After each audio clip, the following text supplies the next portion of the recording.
not pay any income tax in both old and new regimes. I propose to increase the rebate limit to 7 lakhs in the... आखिरकार budget का पिटारा खुल गया। केंद्रीय budget से जैसी उम्मीद थी वैसा ही नजर आया। बजट में 23-24 की चुनावी झलक देखने को मिली। केंद्रीय वित्त मंत्री निर्मला सीतारमण ने लोकसभा में अपना 5वां आम बजट पेश किया। इस दौरान कृषि, शिक्षा, गरीबों और नौकरी पेशा लोगों के लिए अहम ऐलान किए गए। खास बात ये रही कि टैक्स स्लैब में बदलाव की घोषणा की गई। 7 लाख तक की इनकम टैक्स फ्री कर दी गई। साथ ही साथ देश की महिलाओं को सशक्त बनाने के लिए सरकार ने नया प्लान बनाया है और महिलाओं को बजट में खास तोहफा मिला। एक नजर डालते हैं बजट की बड़ी बातों पर। मिडिल क्लास के लिए 7 लाख तक की आय पर कोई इनकम टैक्स नहीं। निचले तबके के लिए गरीब कल्याण अन्य योजना में मुफ्त अनाज 1 साल और मिलेगा। युवाओं के लिए स्टार्टअप फंड और 3 साल तक भत्ता मिलेगा। इंटरनेशनल स्किल इंडिया सेंटर्स बनेंगे। आदिवासी क्षेत्र के लिए एकलव्य स्कूलों के लिए 38,800 टीचर्स अपॉइंट किए जाएंगे। आदिवासी गांवों के विकास के लिए 15,000 करोड़। महंगा सस्ता, एलईडी टीवी मोबाइल सस्ते होंगे। सिगरेट पर टैक्स 16% बढ़ाया गया, यह अब महंगी होगी। किसानों को दी जाएगी डिजिटल ट्रेनिंग। महिलाओं के लिए महिला सम्मान बचत पत्र योजना शुरू।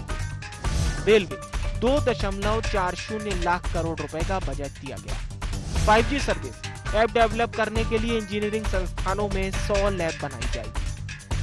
स्वास्थ्य 2047 तक एनीमिया उन्मूलन का लक्ष्य। ICMR लैब की संख्या देश भर में बढ़ाई जाएगी। 2014 से 157 मेडिकल कॉलेज बनाए गए। 157 नर्सिंग कॉलेज भी बनाए जाएंगे। वहीं प्रधानमंत्री नरेंद्र मोदी ने इसे उम्मीदों का बजट बताया। उन्होंने कहा कि ये गरीब, किसान और मध्यम वर्ग सभी की उम्मीदों को पूरा करने वाला है। निर्मला जी और उनकी टीम को इस ऐतिहासिक बजट के लिए बधाई देता हूं। अब नया बजट आपके सामने है। नए संकल्पों को लेकर के चल पड़े। 2047 में समृद्ध भारत, समर्थ भारत, हर प्रकार से संपन्न भारत हम बना के रहेंगे। केंद्रीय बजट पर सीएम शिवराज ने कहा कि ये बजट पीएम के संकल्प आत्मनिर्भर भारत के निर्माण को पूरा करने वाला बजट है।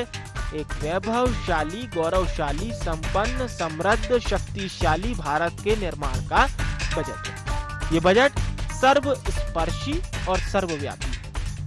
ये बजट प्रधानमंत्री जी के संकल्प आत्मनिर्भर भारत के निर्माण को पूरा करने वाला बजट है। एक वैभवशाली भारत, एक गौरवशाली भारत, एक संपन्न भारत, एक समृद्ध भारत और एक शक्तिशाली भारत के निर्माण का बजट है। ये बजट सर्वस्पर्शी और सर्वव्यापी है। समाज के हर वर्ग का कल्याण इस बजट में निहित है। देश के हर राज्य का कल्याण इस बजट में निहित है। वहीं गृह एवं जेल मंत्री डॉक्टर नरोत्तम मिश्रा ने बजट को ऐतिहासिक बताया। ये सर्वसमावेशी बजट है। सर्वहारा वर्ग के लिए, गांव गरीब किसान के लिए, झुग्गी झोंपड़ी के इंसान के लिए, माता बहनों के सम्मान के लिए लाया गया बजट है। इसमें इनकम टैक्स में सीधी राहत देने के लिए वरिष्ठ नागरिकों की भी चिंता की गई है, मध्यम वर्ग की भी चिंता की गई है, नौकरी पेशा लोगों की चिंता की गई है। भारत आज 5वीं ताकत है विश्व की और अर्थव्यवस्था में तेजी से बढ़ने वाला देश एक विश्व के अंदर उभर के माननीय मोदी जी के नेतृत्व में आया है। ये निश्चित रूप से नई समृद्धि के रास्ते पर ले जाएगा। हालांकि विपक्ष ने इसे चुनावी बजट बताया है। मध्य प्रदेश के पूर्व मुख्यमंत्री कमलनाथ ने कहा कि ये बजट पुराने वादों पर, जुमलों पर पर्दा डालने का प्रयास है। नेता प्रतिपक्ष डॉक्टर गोविंद सिंह ने कहा कि गरीब तबके पर भारत सरकार ने ध्यान नहीं दिया। भारत सरकार का जो आज बजट पेश हुआ है उसमें गरीब तबके के लिए सरकार ने कोई विशेष ध्यान नहीं दिया है।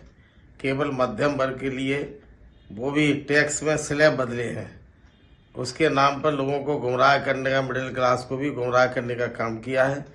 किसानों को कोई अच्छी राहत नहीं दी गई है। इसके साथ ही साथ सरकार पूरी तरह से निजीकरण की ओर जा रही है। इस बार बजट में महिलाओं, किसानों, मिडिल क्लास और युवाओं पर खासा फोकस किया गया। खास बात रही ये बजट आगामी राज्यों के चुनाव को देखते हुए लोक लुभावन वादों की झलक वाला बजट भी है। बहरहाल अब देखना होगा कि ये बजट आम आदमी के साथ सियासत को कितना बूस्ट करता है। Bureau report, IND 24।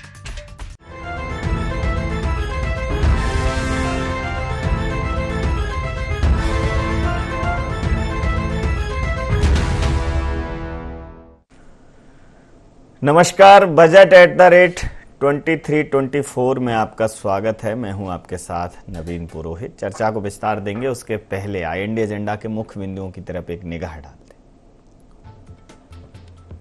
क्या आम बजट से मिलेगी विकास को रफ्तार? क्या किसानों, महिलाओं और युवाओं की बदलेगी तकदीर? क्या बजट में दिखी चुनावी झलक? वित्त मंत्री के वही खाते से क्यों नाखुश दिखा विपक्ष? नमस्कार, इन्हीं सवालों के साथ चर्चा में आप सबका पुनः स्वागत है। आज आम बजट 2023-24 प्रस्तुत हुआ और इस बजट के प्रस्तुतिकरण के दौरान वित्त मंत्री निर्मला सीतारमण जी ने इसे देश के विकास के लिए सार्वभौमिक और सर्वहारा बजट बताया। वहीं कांग्रेस का कहना है ये एक शिगुफा है, आंकड़ों की बाजीगरी हुई है, किसी भी वर्ग को कुछ खास नहीं मिला है। टैक्स स्लैब से लेकर हेल्थ केयर की बात करें, एग्रीकल्चर की बात करें, इन सबको फोकस किया गया है।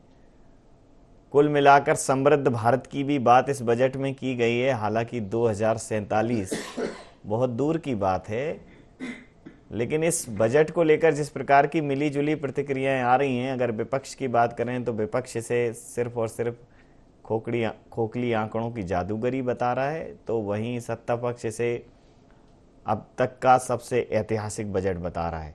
वहीं अगर अर्थशास्त्रियों की बात करें, बजट के जानकारों की बात करें, तो वो भी मिली जुली प्रतिक्रियाएं उसमें सामने आ रही हैं। तो इस पूरे मसले पर करेंगे चर्चा कि बजट 23-24 के दूरगामी इफेक्ट क्या रहेंगे। इसी मुद्दे पर चर्चा करेंगे। हमारे साथ चर्चा में शामिल हैं डॉक्टर दिव्या गुप्ता, मध्य प्रदेश भारतीय जनता पार्टी की प्रवक्ता हैं हमारे साथ। पवन पटेल जी, महासचिव मध्य प्रदेश कांग्रेस से हमारे साथ हैं। मृगेंद्र सिंह साहब, वरिष्ठ पत्रकार हमारे साथ हैं। राजेश जैन साहब, CA हमारे साथ हैं।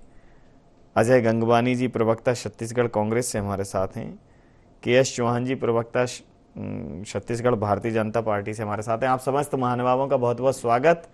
और सीधा शुरुआत ही हम राजेश सर से करेंगे। सर, जिस प्रकार से राजनीतिक पार्टियां हैं तो उनके दृष्टिकोण में कहीं ना कहीं राजनीतिक पुट रहेगा, लेकिन मैं अगर एक समग्र प्रतिक्रिया इस बजट को देखते हुए आपसे कहूं देने के लिए, चूंकि पिछले जो 2-3 वर्ष हैं वो बहुत ही भयावह गुजरे हैं कोरोना के बाद, तो इस बजट को आप किस तरह से देखते हैं?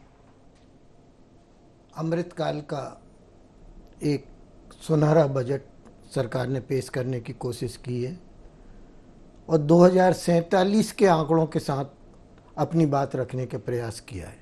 बजट को यदि हम अलग अलग सेक्टर के हिसाब से देखें तो देश की ज़रूरतों के हिसाब से जिस सेक्टर के लिए जो आवश्यकता थी, सरकार उसमें जो कर सकती थी उसमें करने का प्रयास किया गया है। जैसे इनकम टैक्स लिमिट में 2 लाख रुपए की वृद्धि नई स्कीम में की गई है, जो एक स्वागत योग्य कदम है। इससे क्या होगा कि 90% 85% जो टैक्स पेयर है वो टैक्स स्लैब के बाहर हो जाएगा। उसको रिटर्न तो भरना पड़ेगी, क्योंकि 2.5-3 लाख रुपए से ऊपर में उनको रिटर्न भरना कंपलसरी है, लेकिन 7 लाख तक की एग्जेम्पशन होने के कारण उन पे टैक्स का बर्डन कुछ नहीं आएगा। सरकार के सामने एक बहुत पेचीदा सवाल था कि फाइनेंशियल कंसोलिडेशन हमारे देश में हो रहा है। फाइनेंशियल कंसोलिडेशन में गरीब और गरीब हो रहा है, पैसे वाला और पैसे वाला होता जा रहा है। इसको कहीं ना कहीं एड्रेस करने का सरकार ने प्रयास किया है। जी, तो ये मृगेंद्र जी, ये एक इस बजट पर एक प्रतिक्रिया है बतौर चार्टर्ड अकाउंट और वरिष्ठ चार्टर्ड अकाउंटेंट हैं राजेश जैन साहब।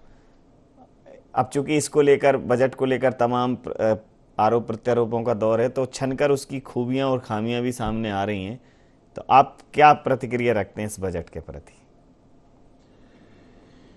देखिए, ये वर्तमान मोदी 2 सरकार का अंतिम बजट, अमृतकाल के इस बजट में सभी, जैसा जैन साहब ने बताया, कि सभी लोगों को एडजस्ट करने का प्रयास किया गया है, क्योंकि एक तरह से चुनावी बजट भी है।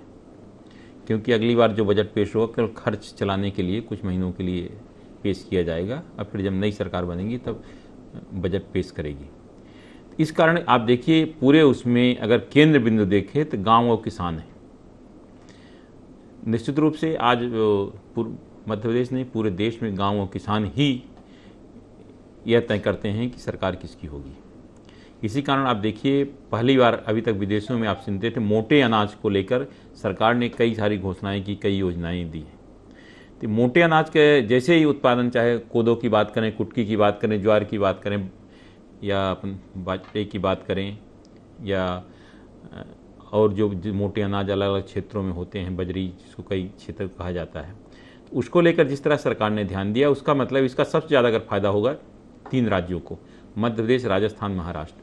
क्योंकि यहाँ भी कई ऐसे क्षेत्र हैं जहाँ वर्षा बहुत कम होती है और साथ ही वहाँ सिंचाई के लिए सुविधाएं नहीं हैं।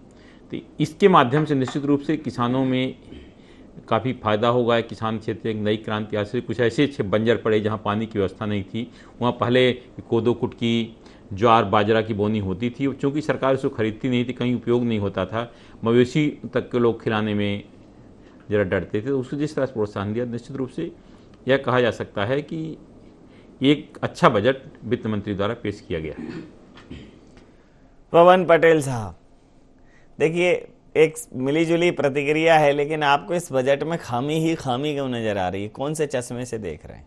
नहीं, हम आम जनता के चश्मे से देख रहे हैं, जो जनता महसूस करती है उस चश्मे से देख रहे हैं। बाजी आंकड़ों की बाजीगरी है, चुनावी बजट है, इसलिए इन्होंने पेश किया। उसके अंदर की जो बातें हैं जो हम महसूस कर रहे हैं, उस चश्मे से देखने का प्रयास कर रहे हैं।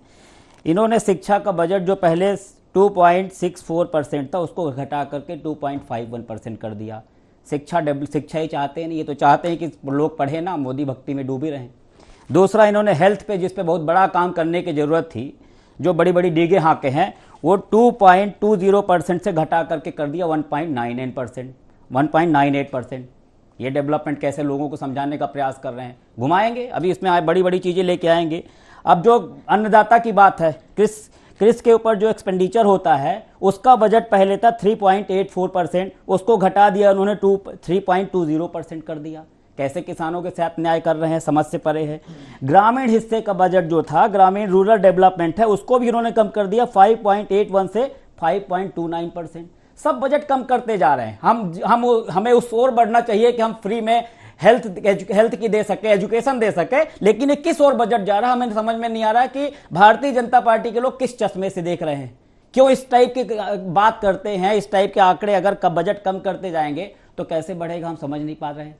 जो इसका बैंक की, आरबीआई की रेपो दर से ईएमआई बढ़ती जा रही, मिडिल क्लास जो लोन लेके, कर्जा लेके जीता, उसको ईएमआई को कम करने का कोई जिक्र नहीं किया इन्होंने। जो रेल में छूट मिलती थी पत्रकारों को, सीनियर सिटीजन को, स्टूडेंट को, इन्होंने सब खत्म कर दिया।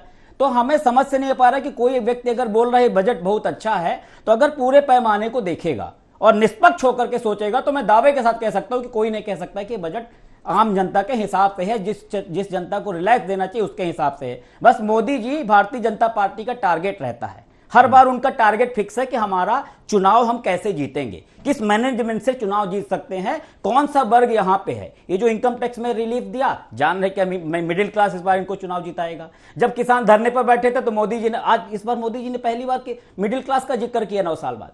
जब किसान धरने पर बैठे थे तो और किसानों का जिक्र कर दिया इन्होंने। जब जीएसटी लेना था तब व्यापारियों का इन्होंने जिक्र कर दिया। जब कोरोना से उभरा हुआ था तब उन्होंने हेल्थ का जिक्र कर दिया। बीच में काले धन का जिक्र कर दिया, ब्लैक मनी का जिक्र दिया, स्मार्ट क्लास, स्मार्ट सिटी और बुलेट ट्रेन पता नहीं कितनी स्पीड से चल रही है, भगवान ही मालिक है। तो ये जिक्र आंकड़ों की बारीगरी है। मुझे नहीं लगता कि अगर आज मैं चैनल के माध्यम से यही आपकी बात पर प्रतिक्रिया मैं पूरे पूरे प्रदेश की सीमाओं से बाहर जाकर, ताकि आपको ये नहीं लगे कि ये प्रदेश की बात है, ये देश की बात है। छत्तीसगढ़ से मैं आपकी बातों पर प्रतिक्रिया लूंगा। के.एस. चौहान साहब जुड़े हुए हैं, प्रवक्ता हैं छत्तीसगढ़ भारतीय जनता पार्टी के। तो चौहान साहब, पवन पटेल जी तो ये कह रहे हैं कि ये जो बजट है ये हर चीज में तो कटौती की गई है, मोदी भक्ति में डूबा हुआ बजट है, लोगों को कुछ मिल नहीं रहा है इसमें। जी शायद अपने नाम के जैसे हो गए हैं, हवा में बातें कर रहे हैं। और कुछ लोग होता है नवीन जी कि जो अवसर में आपदा ढूंढ लेते हैं, वैसे हैं हमारे पवन साहब। आपको जो पहले जो प्रवक्ता जैन साहब थे और हमारे बाजू में और बैठे हैं प्रवक्ता, तो वो तो भारतीय जनता पार्टी के नहीं है, वो तो बैलेंस्ड है, वो तो आम जनता है। और हम भी, भारतीय जनता पार्टी भी पहले आम जनता है, आम जनता की ही आवाज बताती है। और आपको ये दिखाई नहीं देता है, आप बोलते हैं कि सिर्फ मिडिल क्लास वालों के लिए ये बजट बनाया गया है। स्टार्टअप कौन करता है? स्टार्टअप के लिए, जो नौजवानों के लिए स्टार्टअप की प्रावधान रखा गया है, जो महिलाओं के लिए सुरक्षा और दूसरे इंतजाम किए गए हैं, वो क्या है? और किसानों के लिए जो नई नई तकनीकों का इजाद करने के लिए वो किया गया है, गरीबों के लिए जो 2 लाख करोड़ रुपए का अन्य योजना चालू की गई है, वो क्या है? मैं ये पूछना चाहता हूं कि वो सर्वहारा के लिए ये बजट है कि नहीं है। दूसरी बात, ये बजट सबसे मेन मुद्दा ये कांग्रेस का ये है कि ये चुनावी बजट है। चुनावी बजट कैसे आ जाएगा, जबकि ये जो बजट है वो दूरगामी परिणाम की ज्यादा व्यवस्था किया हुआ है। नवीन जी, देखने की बात है, ये व्यवस्था की है, ये एक रोड मैप है, ये एक रूट मैप है। इसको फॉलो अप सिर्फ हिंदुस्तान नहीं करेगा, इसको फॉलो अप दूसरे देश भी करेंगे, ताकि अपनी अर्थव्यवस्था को मजबूत कर सके। जैसे हमारी अर्थव्यवस्था जो 2014 में नवीन जी जो 10वें रैंक पे थी, आज वो 5वें रैंक में है। जिससे हम गुलाम हुए थे यूके, आज वो हमारी अर्थव्यवस्था से नीचे है, हम उसके अर्थव्यवस्था से ऊपर है। आप बोलते हैं कि ये वाला बजट ही सिर्फ चुनावी के लिए शगुफा दे रहा है। और पहले की जो 7 बजट आए वो क्या थे? वो उसका ही परिणाम है जो हम 5वें स्थान पे आ गए। उसी का परिणाम है जो IMF की रिपोर्ट के हिसाब से हम 6.8% लाएंगे, जबकि IMF की रिपोर्ट के हिसाब से ही अमेरिका जो है वो 1.4 ग्रोथ करेगा, -0.6% करेगा ये अपना यूके, और 5.1 ग्रोथ करेगा चाइना। लेकिन हम 6.8% में बैठे हुए हैं। ये हमारे ये नया भारत है, ये सशक्तिकरण लाएगा, ये आत्मनिर्भर लाएगा। आत्मनिर्भर से ही हम सभी लोग समृद्ध होंगे। आत्मनिर्भरता ही मेन है। और जो इस बजट में सबसे मेन बात है नवीन जी, वो ये है कि मध्यवर्गीय परिवार की जो इनकम है उसमें जो बचत की जो संभावना है वो बढ़ जाएगी। और जैसे कि हमारे आपकी बात पर प्रतिक्रिया ले लेता हूँ, आपकी बात पर प्रतिक्रिया ले लेता हूँ। हमारे साथ अजय गंगवानी जी, हाँ आऊंगा, दूसरे राउंड में आऊंगा। बहुत ही मतलब कम शब्दों में आपने बहुत अच्छे से व्याख्यात किया इसको। अजय गंगवानी साहब जुड़े हुए हैं छत्तीसगढ़ से हमारे साथ, कांग्रेस के प्रवक्ता हैं, जिन्होंने ये बात अपनी अभी पवन पटेल जी ने अपनी बात रखी, अभी के.एस. चौहान जी ने बताया कि ये जो है दूरगामी बजट है और ये अब वैश्विक स्तर का बजट बता रहे। तो अजय गंगवानी साहब, आपको क्या लगता है कि ये बजट ऐसा होगा कि आगामी दिनों में बाकी विश्व की अर्थव्यवस्थाएं भी फॉलो करेंगी आपके इस बजट को? नहीं जी, मुझे थोड़ा समय दीजिएगा, बहुत संवेदनशील विषय। देखिए, सबसे पहले स्पष्ट कर दूं, अगले साल 2024 में लोकसभा चुनाव है। इस वर्ष में 9 राज्यों में विधानसभा चुनाव है। पूरा बजट सिर्फ और सिर्फ चुनावी बजट है। ये इसको जो एक बहुत अच्छा शब्द है, ये पूरा बजट सिर्फ जुमलों का, झूठों के पुलंदों का और झांसों का अमृतकाल है। ये सिर्फ हर वर्ग, चाहे किसान हो, गरीब हो, मजदूर हो, आज व्यापारी वर्ग हो, नौकरी पेशा हो, सिर्फ और सिर्फ झूठों का पुलिंदा और उनको लंबी लंबी बड़ी बड़ी घोषणाएं, बड़े बड़े नारे। देखिए, पहले भी इनके द्वारा घोषणा लगातार की जाती गई। याद देखिए, देश की 67% जनसंख्या किसानी कार्य पे। ये 2022 तक किसानों की आय दुगनी करने का वादा किया। क्या एक ऐसा कदम है जो किसानों की आय दुगनी कर सकेगा? मुझे बताएं। स्वामीनाथन आयोग की रिपोर्ट का दावा किया गया C2 मूल्य पर, क्या आपने उसको प्रयास किया? आप किसानों का दुगनी का नहीं करते, स्वामीनाथन आयोग की रिपोर्ट लागू नहीं करते। आज कृषि उपकरणों पर 28% जीएसटी है, क्या उसमें आप कमी करने का प्रयास करते? सिर्फ खोखले दावे ना करें, आप सिर्फ उसको बोलते कि डिजिटल ट्रेनिंग दे देंगे, क्या इसके माध्यम से किसानों की आय दुगनी हो जाएगी? दूसरी बात, आज कृषि के काले कानूनों का विरोध करते रहे, 700 किसान परिवार के एक सदस्य खोया। आज उसके बाद क्या एमएसपी की कानूनी गारंटी देने की बात की थी? इस बजट में उसकी क्या कोई बात है? सबसे बड़ा जो आम आदमी परेशान है, देश में जो बढ़ती महंगाई है, रिजर्व बैंक ऑफ इंडिया की एक रिपोर्ट आई है, उन्होंने आने वाले वर्षों में रिटेल महंगाई दर 6.8%, थोक महंगाई दर 11.5%, उसकी जो गणना है न पहले 9 सालों में ये महंगाई उसको कंट्रोल करने में सफल रहे, ना आगे सफल हो पाएंगे। आज पेट्रोल जो था वो 71 का 100 के पार, डीजल जो था वो 56 का 90 के पार, 400 का सिलेंडर 1100 के पार। क्या महंगाई कम करने का एक भी कदम आपने उठाया? सिर्फ खोखले वादे आप करते रहते। 45 साल का बेरोजगारी का रिकॉर्ड टूटता है, पूरे देश में बेरोजगारी की दर है 8.3%। क्या देश के युवाओं को 47 लाख लोगों को आप बेरोजगारी भत्ता या स्टाइपेंड देकर रोजगार देने का प्रयास करेंगे? आप उसको ढांचा क्या दे रहे हैं? आप जुमला क्या दे रहे हैं? भैया हम आपका स्किल डेवलपमेंट करेंगे। अरे स्किल डेवलपमेंट में रोजगार कौन देगा? किसकी जिम्मेदारी है? 45 साल में बेरोजगारी का रिकॉर्ड किसने तोड़ा? बेरोजगारी सर्वोत्तम सीमा पे है। दूसरी बात, आज ये सबसे बड़े जो प्रमुख आंकड़े दे दूं आपको, 2014 में देश पर ऋण था 55 लाख करोड़ का। आज वर्तमान के जो लेटेस्ट आंकड़े इन्हीं के सरकार के द्वारा 155 लाख करोड़। प्रत्येक देश के नागरिक पे 1,13,000 का लोन है। इसके लिए कौन जिम्मेदार है? आज आप नोटबंदी लागू करते हैं, जीएसटी लागू करते हैं, लगातार कोविड मिसमैनेजमेंट, गलत आर्थिक निर्णय का जो परिणाम है देश की आमदनी भुगत रही है। जी जी जी जी दिव्या जी बोलिए।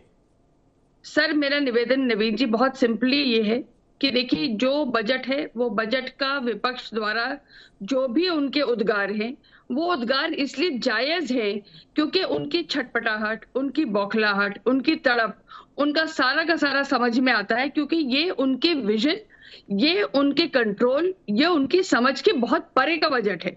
इसलिए मैं उनको बिल्कुल इसलिए क्षमा करती हूँ क्योंकि आपने आज दिन तक कांग्रेस ने जितने बजट बनाए वो बजट इतने छोटे शॉर्ट विजन के बजट थे। एक वर्ष से दूसरे वर्ष तक जाने तक का बजट, ये बजट एक बहुत दूरगामी लॉन्ग स्टैंडिंग विजन का बजट है जिसको शायद कांग्रेस को समझना बहुत मुश्किल है क्योंकि आपने कभी इस तरह का विजनरी बजट देखा ही नहीं है। लेकिन मेरा कहना ये था दिव्या जी, ये विजनरी बजट में विजनरी वाली चीजों पर फोकस करेंगे तो ज्यादा अच्छा होगा ना कि उनको नहीं सर, लोकल चीजें भी उतनी ही ध्यान दिया गया है। अगर लोकल चीजों पर ध्यान नहीं दिया गया होता तो 5 से 7 लाख का जो इनकम टैक्स का रिबेट है वो आप कल्पना नहीं कर सकते कि मिडिल क्लास की बाइंग कैपेसिटी किस तरह से बढ़ती है, किस तरह से बढ़ेगी। जब वो बाइंग कैपेसिटी बढ़ेगी तो इकोनॉमी का पहिया किस तरह से घूमेगा ये आप और हम कल्पना भी नहीं कर सकते। लेकिन उस चीज को समझना पड़ेगा, एक बात। दूसरी बात, जिस तरह से रोजगारों को क्रिएट करने का मौका दिया गया है, मुफ्त में नहीं दे रहे हैं। जो कांग्रेस आज दिन तक मुफ्त में बांटने का एक जुमला करती आई थी, यहाँ स्किल जब जाती है बच्चे के पास, युवा के पास, तो वो अपने आप स्किल होकर एक नई रोजगार के उसके आयाम खुलते हैं। स्टार्टअप्स है, स्टार्टअप्स के साथ फंडिंग होती है, महिलाओं को प्रोत्साहन दिया जाता है, एमएसएमई कितने बड़े बड़े द्वार खोलती है, इसकी कल्पना कांग्रेस ने कभी की ही नहीं थी। इसलिए उनके लिए ये समझना बहुत मुश्किल है कि ये जो कदम है, ये कदम किस तरह से हर सर्वव्यापी कदम होंगे जो समाज के हर स्तर पर जाएंगे और किस तरह से इकोनॉमी का पहिया जो है वो अपने आप रोल करेगा। कोई रेवड़ियों की बजट नहीं है, ये रेवड़ियां नहीं बांटी जा रही, ये लोग जी आत्मनिर्भर करा जा रहा है। जी जी चलिए, मैं दिव्या जी जब तक कनेक्ट हो गई हैं। जी दिव्या जी, तो ये जो स्किल के साथ आत्मनिर्भर करने का, महिलाओं को सशक्त करने का, संबल देने का, उनको आगे बढ़ के प्रोत्साहन देने का जो ये सारा का सारा तरीका है, यही एक न्यू इंडिया की इमेज है। 5 ट्रिलियन इकोनॉमी का प्रथम चरण की एक अंतिम प्रतिक्रिया के साथ एक व्यावसायिक अंतराल के लिए रुकूंगा। मृगेंद्र सिंह साहब, इस पर ये जो जिस प्रकार की आपत्तियां आ रही हैं, आप देखिए जो आपत्तियां आ रही हैं वो ये आ रही हैं कि भाई आप शिक्षा में अच्छा तो तब करोगे जब शिक्षा का जो बजट है वो बढ़ाओगे, आप स्वास्थ्य में तो अच्छा तब करोगे जब स्वास्थ्य के लिए बजट का प्रावधान होगा। तो आप अच्छी बातें तो कर रहे हो लेकिन बजट के प्रावधान नहीं है। और चूंकि इस बार बहुत सारी महत्वपूर्ण चीज़ों पर सरकार ने फोकस किया है, लेकिन जिन चीज़ों पर कांग्रेस आपत्ति उठा रही है उन पर क्या कहें? निश्चित रूप से कुछ क्षेत्रों के बजट में, जैसे कृषि क्षेत्र में कुछ कम किया गया है, स्वास्थ्य के क्षेत्र में, स्कूल शिक्षा के क्षेत्र में कुछ बजट कम किया गया है। उसकी जगह कुछ और योजनाओं को जो शुरुआत की गई है उसमें बजट दिया गया है। तो निश्चित रूप से शुरू से मैंने कहा था कि ये चूँकि चुनावी बजट ठीक है, 2047 के लक्ष्य को रखकर बजट जरूर पेश किया गया है, लेकिन इसमें चुनाव बजट की झलक दिख रही है, क्योंकि अगले इसी साल 9 राज्यों के विधानसभा चुनाव होने हैं और 2024 का लोकसभा चुनाव इसी बजट पर लड़ा जाए, क्योंकि अगला जो बजट होगा तो उस बजट में केवल खर्च चलाने के लिए बजट लिया जाएगा। लेखानुदान कह रहा है, लेखानुदान के लिए आएगा, 3 महीने के लिए जितनी जरूरत होगी। इस कारण इस बजट पे आप देखिए बजट थोड़ा कम जरूर किया गया है, लेकिन सबसे ज़्यादा अगर फोकस किसी बात पर है, किसान, ग्रामीण क्षेत्र और अनुसूचित जनजाति और जाति के लोग, 750 नए एकलव्य विद्यालय खोले जाएंगे।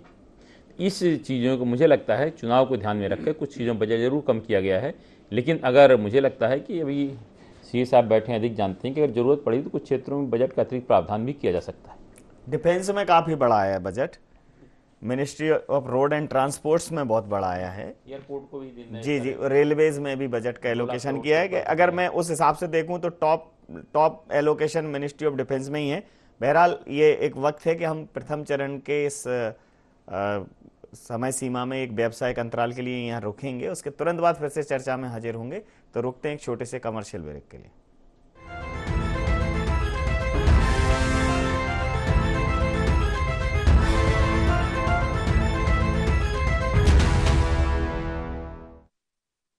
बजट @2324 में आपका स्वागत है। मैं हूं आपके साथ नवीन पुरोहित। व्यवसायिक अंतराल के बाद पुनः चर्चा में हम अपने सीधे एक्सपर्ट्स के साथ फिर जुड़ेंगे। पुनः पैनल हमारे साथ है। तो शुरुआत राजेश जैन साहब आपसे करूंगा कि ये एक बात कांग्रेस उठा रही है कि इस बजट में कई मुख्य चीज़ों के लिए जो है वो प्रावधान नहीं किया गया है, क्या कहेंगे?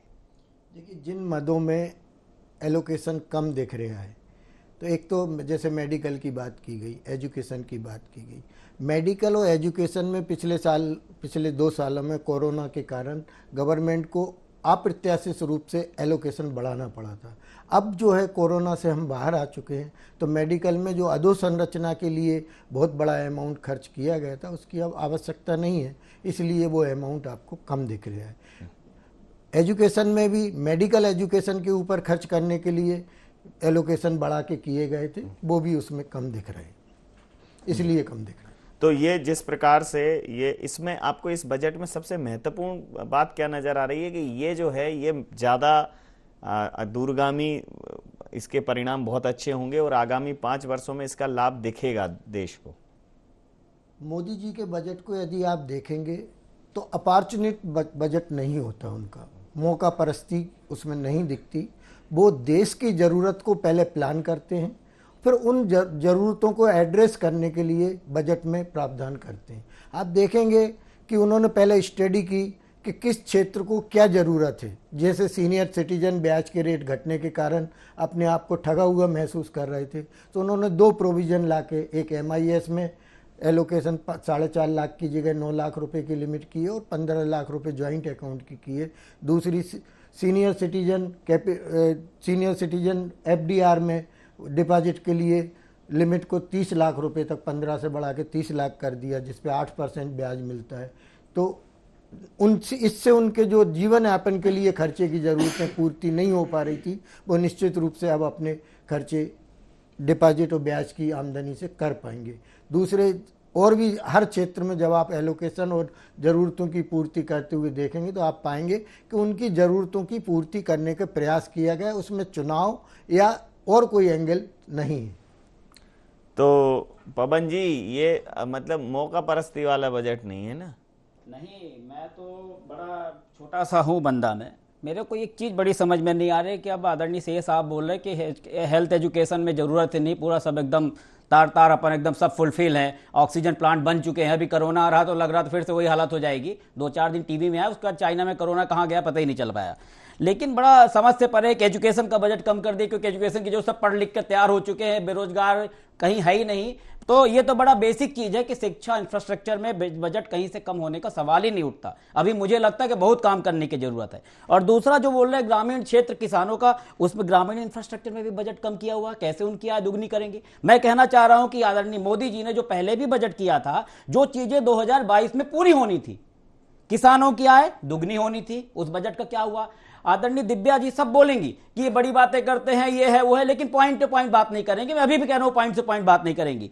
2 स्मार्ट सिटी आने वाली थी, उनका क्या है, उसका कोई जिक्र नहीं है। $5 ट्रिलियन की अर्थव्यवस्था के लिए क्या रोड मैप है? कोई उसकी व्यवस्था नहीं है। 2 करोड़ रोजगार का क्या हुआ? कोई व्यवस्था नहीं है। स्किल डेवलपमेंट स्कूल खोल देंगे, उनके लिए बजट कहां से आएगा? कोई प्रावधान नहीं है। अभी जो बोल रहे थे आदरणीय मृगेंद्र सिंह जी ने जो बोला कि आदिवासियों के लिए 2015-16 में आदिवासियों को जो प्रावधान दिए गए थे, आज तक उनका पूरा नहीं हुआ। अब फिर से वो चुनावी बजट नहीं, तो कैसे कह सकता कोई व्यक्ति की चुनावी बजट नहीं है? एकलव्य मॉडल स्कूल खोलेंगे, 38,000 शिक्षक देंगे, फिर वही शिक्षकों को बैठा देंगे, फिर जाके धरने में बैठ जाएंगे कि हमको नियुक्ति नहीं मिल रही, हमको सैलरी नहीं मिली है। तो हम तो एक चीज भी हमें समझ में नहीं आ पा रहा कि कैसे किसी चीज का बजट कम करके आप उसमें आगे बढ़ा सकते हो। आप सीनियर सिटीजन की बात करते हो, आप सीनियर सिटीजन को जो ट्रेन में छूट मिलती थी वो छूट मिल नहीं पा रही है। बेरोजगारी का कोई आंकड़ा नहीं। पुराने वाले बजट के जो 2022 से पूरे होने 2 करोड़ रोजगार का, कि इसमें कोई जवाब ही देने को तैयार नहीं। आप बोलते हो कि कांग्रेस रटी रटाई, तो मैं बोलता हूं आप जवाब दीजिए ना कि शिक्षा और स्वास्थ्य का बजट कम करके उस फील्ड में कैसे आप डेवलप कर सकते हो? पिछले जो वादे हुए तो उनको पूरा करने के लिए आप क्या कर रहे हो? अपने अर्थव्यवस्था पटरी में लाने के लिए क्या रोड मैप है आपके पास? सिर्फ बतौलेबाजी क्या है? KS चौहान साहब, अर्थव्यवस्था पटरी के पे लाने के लिए सिर्फ जुबानी जमा खर्च है क्या? एक बात बताइए नवीन जी, इनको ये समझ भी नहीं आता है कि कांग्रेस प्रवक्ताओं को समझ में नहीं आता है या पट्टी बंधी हुई है। दिव्या जी ने बहुत ही दुखती रग में इनका हाथ लगाया है कि इनकी समझ के ही परे था, क्योंकि विजन और टेलीविजन में फर्क होता है। सुन लीजिए पवन जी सुनने का धैर्य रखिए, समझाइए, वही बोल रहे हैं ना। और रोजगार का मतलब पहले आप जान चाहिए कि रोजगार का मतलब क्या होता है। रोजगार का मतलब होता है कि अपनी सेवाओं के बदले हम इनकम पाए। पकौड़े दूसरी तलना बात, होता है, पकौड़े तलना भाई। सुनिए, हाँ, पकौड़े तलना भी होता है। यही तो बोला हमने, पकौड़े तलना भी होता है। वो अपनी मेहनत करके पैसा कमाता है। हाँ, कोई MBBS और इंजीनियरिंग करके जब बोलेगा तब आप उसको पकौड़े तलना, यही बहुत अच्छा रिस्पेक्ट कर रहे हो आप उसकी पढ़ाई का, उसकी मेहनत का, उसके माँ बाप का। कोई चोरी करके नहीं, कोई चोरी करके नहीं, समझे। और दूसरी बात, स्वाभिमान के साथ काम करने में किसी को कोई शर्म नहीं आनी चाहिए। हाँ जी, सही बात है जी। जो स्टार्टअप है वो क्या है? रोजगार नहीं है। जो स्किल डेवलपमेंट कराया जा रहा है वो क्या रोजगार नहीं है? जो अपने पैरों पे खड़ा करवाया जा रहा है क्या वो रोजगार नहीं है? हम मुफ्त में रेवड़ियां नहीं बांटते, हम रोटी नहीं बांटते, हम रोजी बांटते हैं। जो आत्मनिर्भर बना रहे हैं, आज आत्मनिर्भर बना रहे हैं, तब आप आंख से आंख डाल के पूरे विश्व की तरफ देख सकते हो। वैसे हमारी औकात नहीं थी 2014 के पहले, और जो 2014 के बाद जो हमारी औकात आई है वो भी पूरा विश्व जानता है। आज जब 2 देशों में लड़ाई होती है तो हिंदुस्तान की तरफ देखता है कि हमारा समझौता करा दीजिए। ये हमने औकात बनाई है। ये औकात कब बनी है?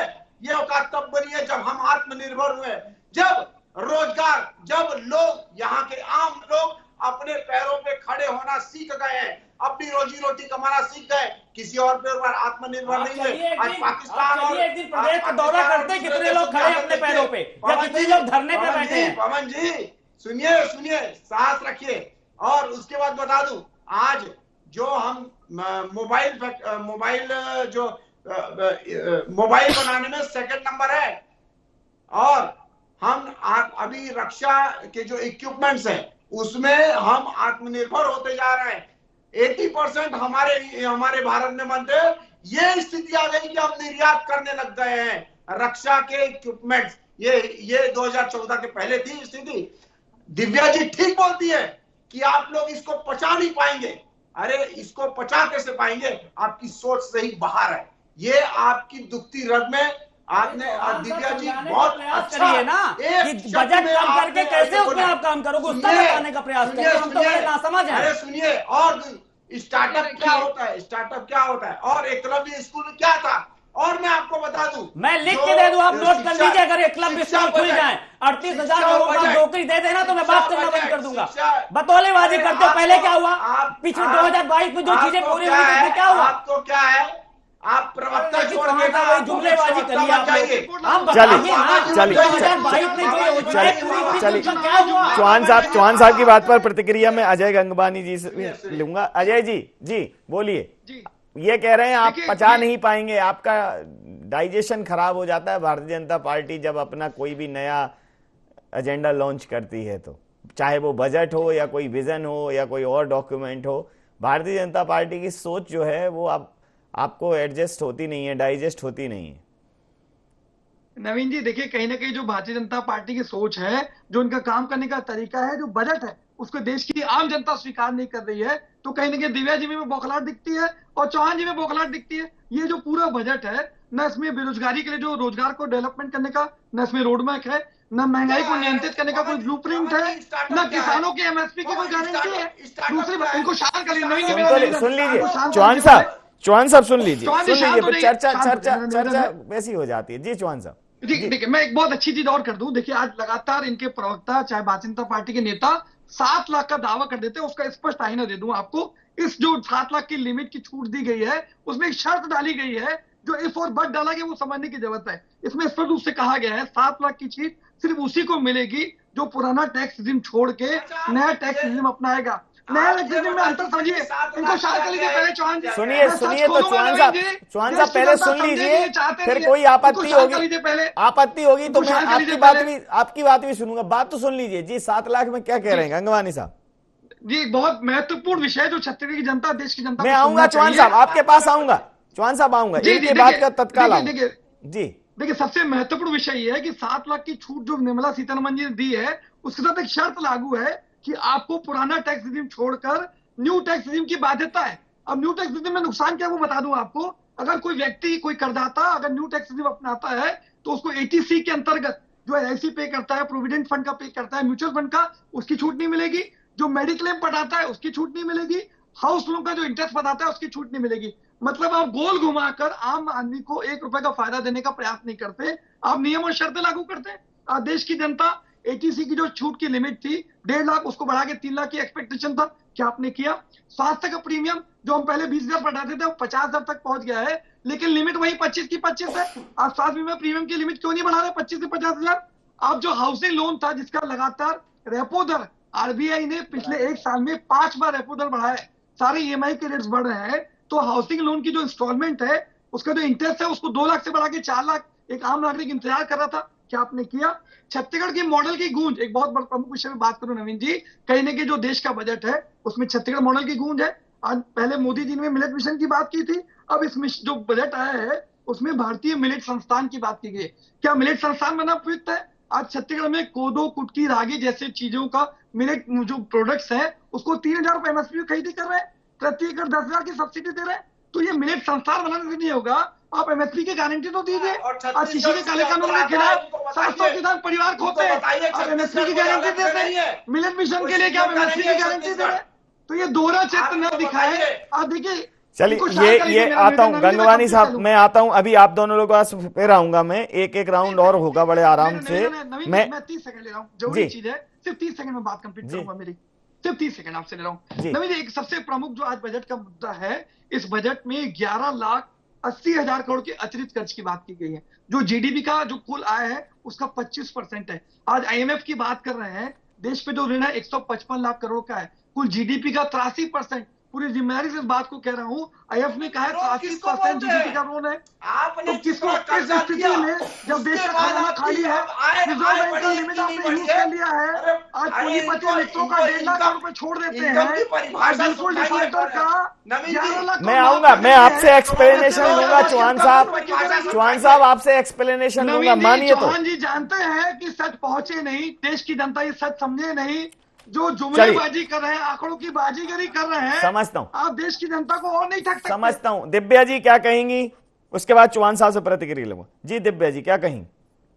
नवीन जी, बहुत सारी बातें इस बीच में हो गई। मैं कुछ पॉइंट्स का बहुत शांतिपूर्वक रिबटल चाहूंगी और मैं अपने विरोधियों से चाहूंगी कृपया वो थोड़ा संयम। नहीं, आपका कोई विरोधी नहीं है, आपका कोई विरोधी नहीं। देखिए, हाँ, दो तीन चीजें हैं। जो सबसे पहली बात ये कि मैंने जैसे पहले कहा था कि इसको पचाना समझना थोड़ा सा मुश्किल है।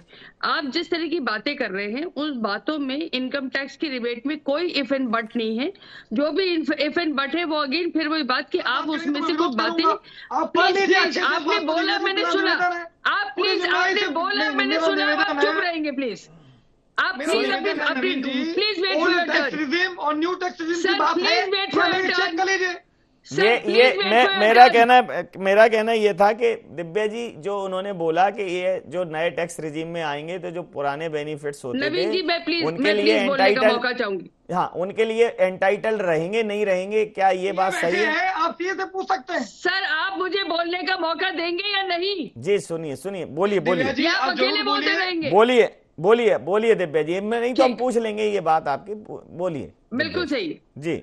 दूसरी बहुत इंपॉर्टेंट बात मैं आपसे फिर निवेदन करूंगी, दूसरी बहुत इंपॉर्टेंट बात, जिस तरह की डिजिटल इकोनॉमी की तरफ हम जा रहे हैं वो डिजिटल इकोनॉमी एक ट्रांसपेरेंट इकोनॉमी की तरफ हम बढ़ते चले जा रहे हैं, वो बहुत बड़ा कदम है। देखिए एक बात यह है कि ये टर्निंग पॉइंट होगा कि जब हम भ्रष्टाचार का धीरे उन्मूलन करते हुए, हम एक डिजिटल इकोनॉमी से लाते हुए, हम सारी ट्रांसपेरेंट इकोनॉमी की तरफ बढ़ते हुए, ये बहुत बड़ा कदम है जिस कदम को हमको समझना होगा। आप एक छोटी सी बात, आपने शिक्षा को लेके बात करी, आपने मेडिकल कि मेडिकल को हमने कितना दिया बजट, इस बात को लेके बात करी, क्योंकि हमने उसको दो चीजों में स्प्लिट कर दिया। हमने मेडिकल का बजट अलग करा है, मेडिकल एजुकेशन का बजट अलग करा है। जब इन दो को आप अलग करेंगे तो आपको ऐसा प्रतीत होता है कि आपने बजट कम करा है, जबकि ऐसा बजट कम नहीं हुआ है। पहली बात है कि आप उसके भाषा को समझना होगा, उसकी चीज को समझना होगा। It is in between the lines कि आपने मेडिकल को कितना बजट दिया, मेडिकल एजुकेशन को कितना बजट दिया है। तो एक बात तो ये बुजुर्गों के साथ जो आपने अब न्याय करा है, फिर वही बात कि आप कल्पना नहीं कर सकते कि उनको कितनी बड़ी राहत मिलेगी, उनको कितना कॉन्फिडेंस मिलेगा। और ये जो कॉन्फिडेंस है ये आप और हम के रोजमर्रा समझ के बहुत परे है कि उनकी इकोनॉमी पे किस तरह से असर करने वाला है। तीसरी बहुत इंपॉर्टेंट चीज, जो टूरिज्म को बूस्ट देने की बात हुई है, जो इंफ्रास्ट्रक्चर को बूस्ट देने की बात हुई है, ये रोजगार पैदा करने वाला बजट है। ये मनरेगा का बजट नहीं है साहब, जो कांग्रेस ने सालों साल मनरेगा की रेवड़ियां बांटी लेकिन रोजगार नहीं दिया। सर एक सेकंड फिर आप बोले, मेरा निवेदन है, देखिए नवीन जी अगर झूठ बोलेंगे, गलत बात रखेंगे तो मैं विरोध करूंगा। मेरा निवेदन है। नहीं, आप मेरी बात तो सुनिए, आप मेरी बात सुनिए। आपका क्या होगा अजय जी, जब आपका टर्न आए तब आप बताइए कि इन्होंने ये झूठ बोला था, कोई समस्या नहीं है। लेकिन क्या होगा, झूठ बोलना आता नहीं, मैंने आज दिन तक जीवन में झूठ नहीं बोला, इसलिए आप इन शब्दों का इस्तेमाल मत करिए। मेरी इंटरप्रिटेशन जो भी होगी उसके ऊपर आप जो प्रश्न करना चाहे करें, लेकिन इन शब्दों को मैं नहीं सहन करूंगी। जी। दूसरी बहुत इंपॉर्टेंट बात, जब आप इंफ्रास्ट्रक्चर पर बूस्ट करते हैं इकोनॉमी को, चाहे वो एयरपोर्ट हो, चाहे वो रेलवे स्ट्रक्चर हो, चाहे वो रोड सिस्टम हो, ये धमनियां हैं साहब, ये धमनियां हैं ये देश की, जहां से इकोनॉमी ट्रैवल करती है गांव से शहर की तरफ और टेक ऑफ मोड में आती है। तो ये जो चीजें हैं ये रोजगार पैदा करने वाली चीजें हैं। मैं अब एक संक्षिप्त प्रतिक्रिया के साथ चर्चा समाप्त करूंगा। जी कुछ कहना चाह रहे थे, के.एस. चौहान साहब कुछ कहना चाह रहे थे। सर आपके पास 1 मिनट। जी नवीन जी, सिर्फ मैं ये कहना चाहूंगा कि जो शिक्षा और जो स्वास्थ्य में बजट दिया गया है वो बहुत सोच समझ के दिया गया है। कौन से मदों में हमारे को देना है और कौन से मदों में नहीं देना है, कौन से मद प्रोडक्टिव है, ये एनालिसिस करके कि कौन से मद हमारे लिए बहुत ज्यादा प्रोडक्टिव है, कौन से मद हमारे को आगे बढ़ा सकते हैं, उन सब चीजों में पैसा खर्च किया गया है। और मोदी जी का एक ही वक्तव्य है कि न खाऊंगा न खाने दूंगा। फालतू की चीजों में पैसा नहीं जाना चाहिए। जो भी पैसा जाए वो अंत्योदय तक जाए, वो एक आम इंसान का पैसा है और आम इंसान के पास जाए, लेकिन वो खराब नहीं होना चाहिए। और दूसरी बात यह है कि जो आज लागत लग रही है, दुर्गामी परिणाम उसके क्या आएंगे, आज की नहीं, दुर्गामी परिणाम कब क्या आएंगे, तभी 2047 तक का ये सभी चीजें समृद्ध भारत बनेगा। जी पवन जी क्या कहेंगे? देखिए पहले इनकी कम हाँकने की आदत थी, पहले साल भर में 2 करोड़ रोजगार।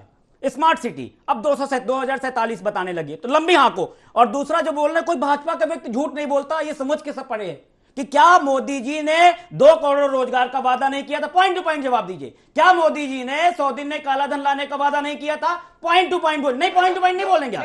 क्या मोदी जी ने $5 ट्रिलियन अर्थव्यवस्था बनाने का वादा नहीं किया था?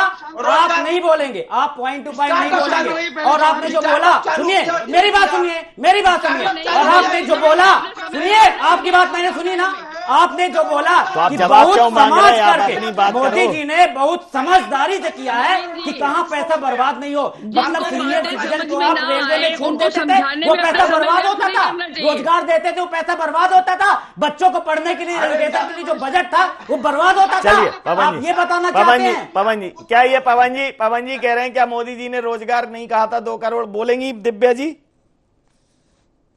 सर, मेरा ये कहना है कि जो चीजें किसी को समझ में यदि बार बार समझाने पे भी ना समझ में आती हो, तो फिर मैं मेरी एनर्जी क्यों वेस्ट करूं? क्योंकि मैं अभी तक वही बातें समझाती चली आ रही हूँ। मैं आपको वही बात समझा रही हूँ कि ये रोजगार पैदा करने के विषय है। अरे कैसा पैदा करना कि पैदा ही नहीं हो रहा? किस तरह रोजगार पैदा कर रहे हैं आप? 2 करोड़ रोजगार पैदा नहीं हुआ? कितना साल चाहिए आपको?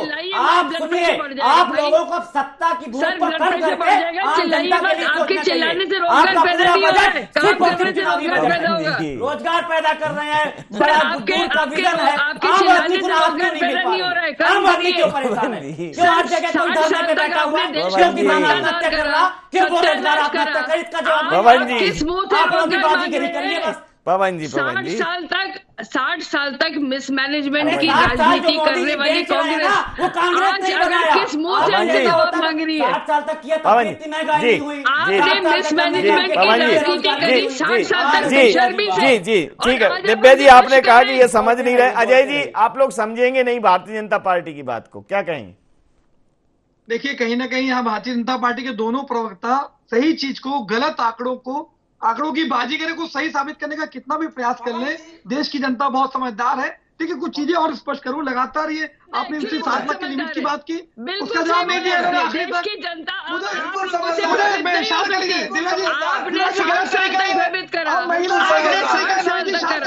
बात तो सुन लीजिए, 1 मिनट तो सुनिए, 1 मिनट तो सुनिए। इनको शांत कर लीजिए, इनको शांत करा लीजिए। जी अजय जी, देखिए मैं स्पष्ट कर रहा हूँ, मेरे 6 बिंदु है, मेरे 6 बिंदु है, इनको दोनों को शांत करिए। ऑडियो इनको डाउन करिए, जरा सुनिए जी। अजय जी बोलिए। ऑडियो डाउन कर लीजिए। अजय जी नहीं, वो ऑडियो डाउन करना शोभा नहीं देता। अजय जी, ऑडियो डाउन करना शोभा नहीं देता। अजय जी बोलिए। देखिए, बहुत स्पष्ट कर रहा हूं, इनके घोषणा पत्र के वादे सिर्फ और सिर्फ जुमले हैं। इनके गृह मंत्री अमित शाह जी ने स्वीकार किया। मैं 6 पॉइंट दे रहा हूं। क्या 2 करोड़ का रोजगार का वादा किया था? आपने नहीं किया। आपने 2022 से किसानों के दुगनी करने की बात की, क्या बजट में कोई प्रावधान है? स्वामीनाथन आयोग की रिपोर्ट आपने बोली थी, क्या आपने लागू की? 100 दिन में महंगाई का वादा किया था उसे कम करने का, और महंगाई आज पे है। आप जो है ये जो प्रश्न है कांग्रेस के ये जो प्रश्न है, कांग्रेस के ये जो प्रश्न है, अब अभी जब राज्यों के बजट प्रस्तुत होंगे तब ये दारोमदार होगा। ये तो एक केंद्रीय बजट है।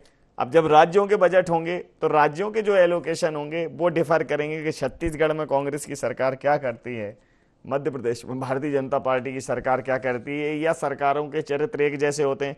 फाइनली अंतिम प्रतिक्रिया राजेश जैन साहब आपसे प्रतिक्रिया लेके चर्चा समाप्त करूंगा कि ये जो जिस बजट पे कांग्रेस ये कह, नवीन जी मैं 30 सेकंड ले लेता हूँ प्लीज, मेरा निवेदन है नवीन जी। इन्होंने दोनों ने मुझे बोलने का मौका नहीं दिया, 30 सेकंड ले रहा हूँ सिर्फ आपसे। जी मैं एक छोटा सा उदाहरण दे दूं छत्तीसगढ़ का, सुन लीजिए उदाहरण, शांत कर लीजिए। पहले मेरा निवेदन है नवीन जी, दोनों को शांत कर लीजिए, मेरा निवेदन है। देखिए बहुत स्पष्ट कर दूं, आज छत्तीसगढ़ जो है रेलवे भाड़े के रूप में रेलवे मंत्रालय को प्रति वर्ष 2200 करोड़ रुपए की भाड़ा देता है। दूसरी बात, कोयले उत्पादन में, स्टील उत्पादन में, सीमेंट उत्पादन में, बॉक्साइट उत्पादन में छत्तीसगढ़ देश का अग्रणी राज्य है।